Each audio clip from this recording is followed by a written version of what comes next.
السلام علیکم ورحمۃ اللہ وبرکاتہ۔ آج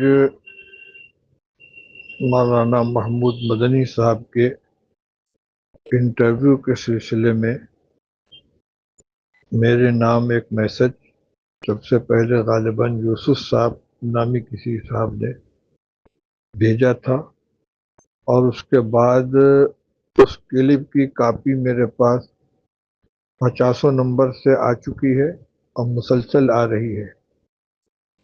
چونکہ اس نے مجھ کو مخاطب بنایا گیا ہے، اس لیے میرے لیے اس کی وضاحت کرنا ضروری ہے۔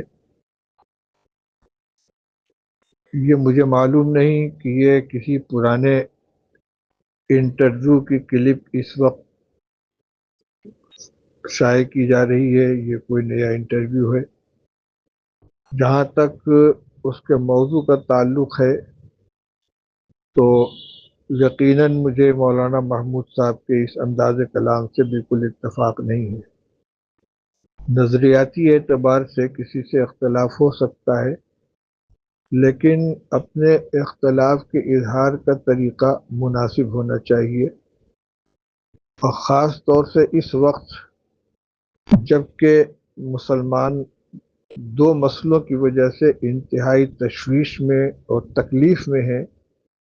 ایک وقت ترمیمی بل کا مسئلہ ہے، دوسرے توہین رسالت کا مسئلہ ہے، اور یقیناً صلاح الدین اویسی صاحب اس سلسلے میں بے باکی کے ساتھ گفتگو کر رہے ہیں، تو ان کے ساتھ اپنے اختلاف کا اظہار جن الفاظ میں مولانا محمود صاحب نے کیا ہے یہ بالکل نامناسب ہے۔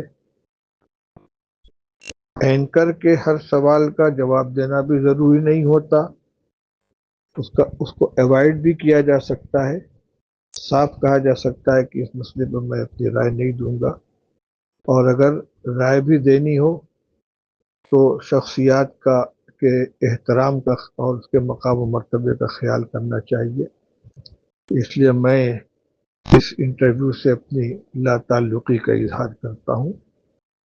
جہاں تک تعلق ہے ان کی علمی صلاحیت یا ان کے شورا کی رکنیت کا، وہ مسئلہ الگ ہے، اور اس کا تعلق تنہا میری ذات سے نہیں بلکہ پوری مجلس شورا سے ہے، اس لیے میں اس مسئلے پر کوئی تبصرہ اس وقت نہیں کروں گا۔ بہرحال جو ہوا یہ مناسب نہیں ہوا ہے۔ السلام علیکم ورحمۃ اللہ وبرکاتہ۔